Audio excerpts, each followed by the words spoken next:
කොළඹ විශ්වවිද්‍යාලයේ ශාක විද්‍යාව පිළිබඳ විශේෂ උපාධියක් ඔහු මේ වෙනකොට සිදු කරමින් පවතිනවා. ශමිල් රසංගි ලිපෙරුම අයියා. අයිබෝන් අයියේ. අයිබෝන් මල්ලි. ඉතින් අයියේ මේ මට අයියා ගැන පුංචි විස්තරයක් කියන්න අයියා.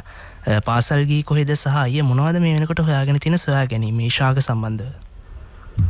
කොහොමයි මම හෝමාගම මහින්ද රාජපක්ෂ විද්‍යාලයේ තමයි අධ්‍යාපනය හැදෑරුවේ. දැන් මේ වෙද්දී කොළඹ විශ්වවිද්‍යාලයේ ශාක විද්‍යාව පිළිබඳ විශේෂ උපාධියක් හදාරන තෙවැනි වසරේ ඉගෙනුම් කටයුතු කරගෙන යනවා. අපිට ප්‍රධාන වශයෙන්ම තිබෙන වසරේ තමයි පරීක්ෂණයක් කරන්න අවස්ථාව හම්බෙන්නේ. ඊට අමතරව අපිට යම් යම් පරීක්ෂණ අවස්ථා සඳහා ඊට අනිත් අවුරුදු වලත් අපිට අවස්ථාවන් හම්බෙනවා. එහෙම කරපු අපේ පරීක්ෂණ කිහිපයක් තියෙනවා. ඊට අමතරව විශ්වවිද්‍යාලයට පැමිණීමට කලින් කරපු පරීක්ෂණක් තියෙනවා. ඉතින් අයියා කිව්වා විශ්වවිද්‍යාලයට පැමිණෙන්න කලින් පරීක්ෂණ කිහිපයක් කරා කියලා. ඉතින් අපි ඒ ගැන පොඩ්ඩක් මතක් කරමු. කොහොමල්ලි විශ්වවිද්‍යාලයට එන්න කලින් මම ශුද්ධජීවීන් භාවිතා කළා නිපදවන පොහොරක් සම්බන්ධව පරීක්ෂණයක් කළා. ඒ වගේම ස්වභාවික කෘමිනාශකයක් පිළිබඳ පරීක්ෂණ කළා. ඒක ගොඩක් සාර්ථක කෘමිනාශකයක්. ඒව ගැන තමයි අපි කළා තියෙන අධ්‍යයනය. ඒ වගේම අයියේ මට දැනගන්න ලැබුණා අයියා අලුත් පොහොර වර්ගයක් සොයාගත්තා කියලා. ඉතින් ඒ ගැනත් තොරතුරු ටිකක් කියන්න පුළුවන්ද?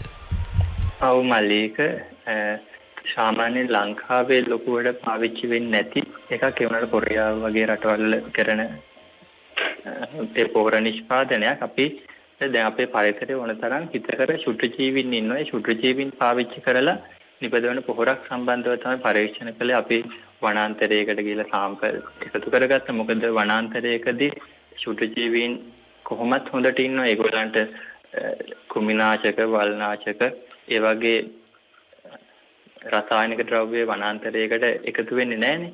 ඒකෙන්ද මේ පසේ සාරවත් ගතිය වැඩි එකට හේතු වෙන ශුද්ධජීවීන් බැක්ටීරියාව ඒ පසේ ඉන්නවා. ඉතින් ඒ කට්ටිය අපි එකතු කරගෙන ඇවිල්ලා ඒ ආශ්‍රිතව පොහොරක් නිෂ්පාදනය කළා. ඔව් අයියේ රසායනික පොහොර වල වැදගත්කම ගැනත් තොරතුරු ටිකක් කියන්න පුළුවන්ද? කොහොමද රසායනික පොහොර අපි යූරියා ඒ වගේ පොහොරක් පාවිච්චි කරද්දී ද යූරියා වලින් නයිට්‍රජන් හම්බ වෙනවා. ඒ වුණාට ඒවා ගහට උරා ගන්න අර පසේ ශුද්ධජීවීන්ගේ පැවැත්ම ඉතාමත් වැදගත්. ඉතින් අර අපි හදපු පොහොර එකේදී කරන්නේ අර පසේ ඉන්න හිතකර ශුද්ධජීවීන්ගේ ගහණය වැඩි කරන එක. ඒ වගේ දේවල් තමයි මේ පොහොරකින් වෙන්නේ. ඒතකොට ඊට අමතරව රසායනික පොහොර ගත්තාම ප්‍රධාන වශයෙන් ශාකයක නයිට්‍රජන්, ෆොස්ෆරස්, පොටෑසියම් වගේ අපි පොහොර විදියට පිටින් සපයන ප්‍රධාන වශයෙන්ම ඊට අමතරව කැල්සියම් ඒ වගේ පොහොරක් සපයනවා. මේ ගොඩාක් පොහොර වලට අර ශුද්ධජීවීන්ගේ ඒ රසායනික පොහොර වල ශුද්ධජීවීන්ගේ පැවැත්මකුත් අවශ්‍යයි. අපේ ශුද්ධජීවීන්ගේ ප්‍රමාණය වැඩි කළාම අපිට අර යොදන්න ඕනේ පොහොර ප්‍රමාණය ඒව අඩු කරගන්න පුළුවන්. හැබැයි ඒ ගොඩක් වෙලාවට අපි කතා කරනවා මේ රසායනික පොහොර වල තියෙන තවත් අතුරු විපාක ගැන. අපි එනුවට අපි ආදේශකයක් විදිහට ගොඩක් වෙලාවට කාබනික පොහොර භාවිත කරනවා. ඉතින් අයි මේ රසායනික පොහොර වල තියෙන දුර්වලතා සහ කාබනික පොහොර කොහොමද අපේ පසට සහ පැලවලට වැදගත් වෙන්නේ කියලාත් අපි පොඩ්ඩක් සඳහන් කරමු. කොහොමද කාබනික පොහොර එකතු කළාම පස්සේ දැන් කොම්පෝස්ට් ගතියත් එක්ක පසට තියෙන පසේ වයනය ඒ වගේ දේවල් ඒව වැඩි දියුණු වෙනවා. ඒක වැඩි දියුණු වුණාම මොකද වෙන්නේ? ශාකයට හොඳින් ජලය අවශෝෂණය කරගන්න, ඒ වගේම අනිකුත් පෝෂක උරා ගන්න, ඒ වගේම කාබනික පොහොරත් එක්ක හිතකර ශුද්ධජීවීන් එකතු වෙනවා. ශුද්ධජීවීන් මගින් පස්සේ පෝෂණය ගහට උරා ගැනීමේ හැකියාවන් වැඩි කරනවා. ඒ වගේ දේවල් සිද්ධ වෙනවා. ඒ වගේම තමයි අයියා දැන් පොඩ්ඩකට කලින් සඳහන් කරා අයියා අලුතෙන් කෘමිනාශක වර්ගයක් හොයාගත්ත කියලා. මම හිතන්නේ කෘමිනාශක වර්ගයත් අයියා ස්වභාවිකව කොහොඹ මේ වගේ ස්වභාවික ශාකපත්‍ර සහ මේ ස්වභාවික පරිසරයේ තියෙන දේවල් භාවිත කරගෙන තමයි හදන්නේ නැත්තේ කියලා හිතනවා. ඉතින් අයියේ ඒ කෘමිනාශක වර්ගය පිළිබඳවත් අපි විස්තර කරමු. කොහොමද ඒක කෘමීන්ට විරුද්ධව කොයි විදිහටද ක්‍රියාත්මක වෙන්නේ සහ මේ අපි ගත්තොත් ගොඩක් වෙලාවට අපි රසායනික කෘමිනාශක භාවිත කරනවා. ගොඩක් වෙලාවට අපේ ගොවි මහත්තුරුන් භාවිත කරනවානේ. හැබැයි දැන් මේ කාබනික කෘමිනාශක වල කොයි වගේ වැදගත්කමක් තියෙනවද කියලාත් අපි කතා කරමු. ඔව්. දැන් මේ දැන් මම හදපු කෘමිනාශකයෙන් නම් පාවිච්චි කළේ ප්‍රධාන වශයෙන් කොහොඹ. දැන් අපි කොහොඹ තෙල් අපි දන්නවා කෘමිනාශකයක් විදිහට පාවිච්චි කරනවා කොහොඹ තෙල් ජලයත් එක්ක මිශ්‍ර කරලා. ඒතකොට මෙතෙන්දී මම ටාගට් කළේ මේ කොහොඹ තෙල් ජලයේ දී වෙන ප්‍රමාණය අඩුයි. ජලයේ දිය කරගන්න එකත් වැඩි කරගෙන කරගැනීමේ හැකියාවක් තමයි බැලුවේ. එතෙන්දී අපි කොහොඹ ආශ්‍රිතව නිෂ්පාදනය කරපු සබන් කැටයක් තමයි කෘමිනාශකයේ විදිහට හොයා ගැනීම සිද්ධ කළේ. ඊට අමතරව තවත් ස්වභාවික විකාශක ද්‍රව්‍ය මේකට එකතු කළා. ඒවා පාවිච්චි කළා මේ කෘමිනාශකය හැදුවා. මෙතෙන්දී අපි තහවුරු කරගන්න පුළුවන් වුණා අපි නිකන් කොහොඹ විතරක් ජලයේ දිය කරලා කෘමීන්ට පාවිච්චි කරන වෙනුවට මේ නිෂ්පාදනය කරපු කොහොඹ ආශ්‍රිත සබන් කැටය පාවිච්චි කළාම අර ඊට වැඩිය සාර්ථකව කෘමි විකාශනය කර ගැනීමේ හැකියාවක් තියෙනවා කියලා. ඉතින් අපිට අර රසායනික පොහොර වෙනුවට මේක හොඳ ආදේශකයක් විදිහට භාවිතා කරන්න පුළුවන්. රසායනික කෘමිනාශක වෙනුවට. මට දැනගන්න ලැබුණා අයියා දියගම් ප්‍රදේශයේ වනාන්තරයක ශාක පිළිබඳව පරීක්ෂණයක් සිදු කළා කියලා. ඉතින් ඒ ගැනත් තොරතුරු ටිකක් අපිට මතක් කරන්න පුළුවන්ද? ඔව් මල්ලි. ඒක ඇත්තටම අපේ ශාක විද්‍යා අධ්‍යයනාංශයේ විශේෂ ගෞරව උපාධිය හදාරන අපේ සොයුරියන් තමයි ඒකට දායක වුණේ ප්‍රධාන වශයෙන්. ඒකේ එක කොටසකට මම සම්බන්ධ වුණා. ඒකට අපේ මඟ පෙන්වීම සිදු කළේ මහාචාර්ය සුධීර රංවල මැතිණිය තමයි. ඒ මඟ පෙන්වීම කටයුතු කළේ අපේ මහාචාර්යතුමිය. ඉතින් මෙතනදී අතර මේ වනාන්තරය පිළිබඳව මීට පෙර අධ්‍යයනයක් කළා තිබෙන ඒක ජෛව විවිධත්වය සම්බන්ධව. ඉතින් අපි තමයි එතන මුලින්ම අධ්‍යයනයක් කළේ. එතනදී අපිට සොයා ගන්න පුළුවන් වුණා විශේෂ 96කට අයත් ශාක. ඒ වගේම ඒව අතරින් 12%ක් පමණ ශ්‍රී ලංකාවට ආවේනික ශාක.